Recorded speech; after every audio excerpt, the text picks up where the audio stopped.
sold with her children in the snow, until the cowboy roared, "I'm taking all of you home."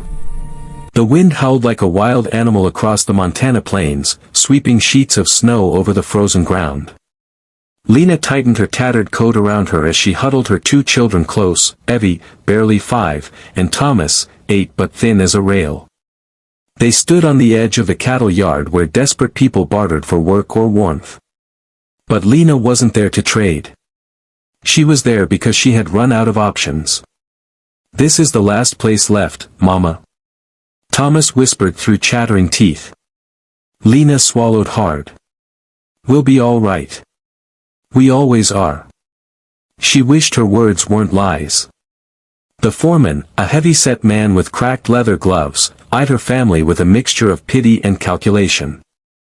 "You can clean the bunkhouses," he said gruffly. "Kids too. I can't feed you much, but you'll be inside." It wasn't a job. It was ownership. But Lena had no strength left to fight. She lowered her head, ready to agree, when the sound of hooves thundered behind her. A large, chestnut stallion skidded to a stop, and its rider, a tall cowboy with a dusted hat and a weather-scarred coat, swung down. Snowflakes clung to his lashes, and his boots crunched as he walked straight toward the foreman. "What in the blazes is going on here, Randy?" the cowboy demanded. Randy crossed his arms. "A woman looking for work. Or shelter. I'm offering both." "At what cost?" the cowboy snapped. Lena's breath caught. She didn't expect a stranger to care, not anymore. The cowboy turned to her, his voice softening. "Ma'am, you all right?" She straightened quickly, embarrassed by her trembling. "We're fine. Just cold and needing a place." Evie tugged on Lena's sleeve. "Mama, he smells like warm horses." The cowboy smiled gently at the child. "Best smell in the world." Randy stepped forward. She agreed they'll work for food and stay in the old loft. The cowboy's smile vanished. "The loft? In this cold?" "It's dry," Randy muttered. "Mostly." A sharp gust whipped through them, cutting straight through Lena's thin clothes. Thomas pressed his face against her side.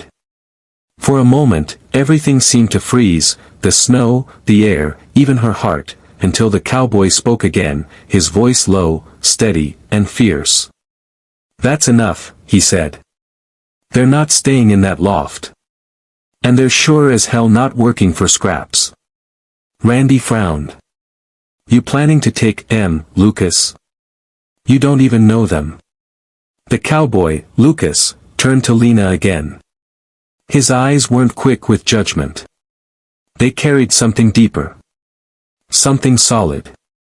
"Ma'am," he said, "I'm Lucas Carter. My ranch is 10 miles west.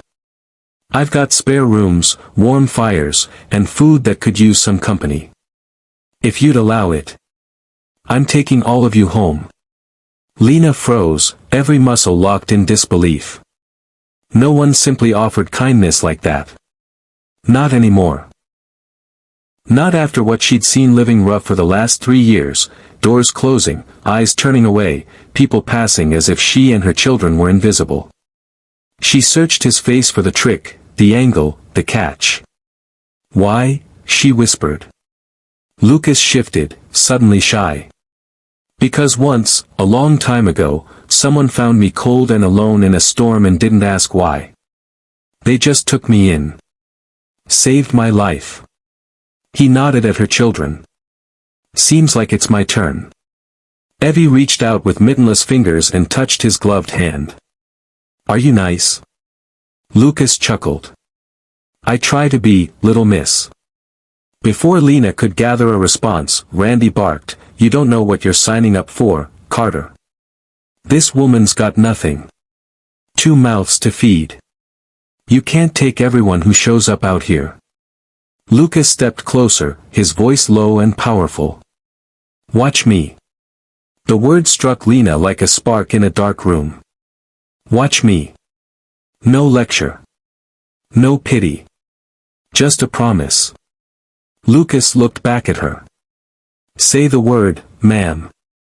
You and your kids climb on that horse, and I'll get you warm before sundown. Lena's throat tightened painfully. Tears pricked the corners of her eyes, but the cold froze them in place. She was so tired, tired of fighting, tired of being strong, tired of pretending she had any strength left. I don't know if we have anything to give in return, she whispered. Lucas shook his head. You don't owe me a thing. Kindness isn't a trade. Those words undid her. She gathered her children and lifted them toward the stallion. Lucas helped them up, wrapping blankets around their shoulders. Then he reached his hand to her. Something in her cracked open, fear, hope, all of it, and she placed her hand in his. It was warm, steady, real. As she swung into the saddle behind her children, Lucas climbed up and settled in front of them.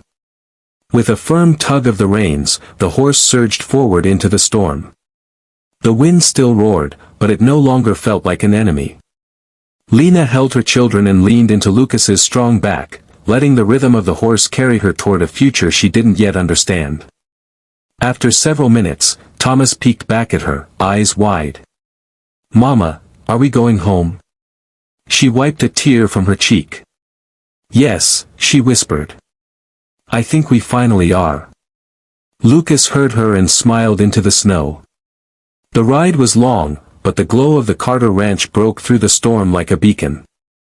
Warm lights flickered through frosted windows. Smoke curled from a chimney.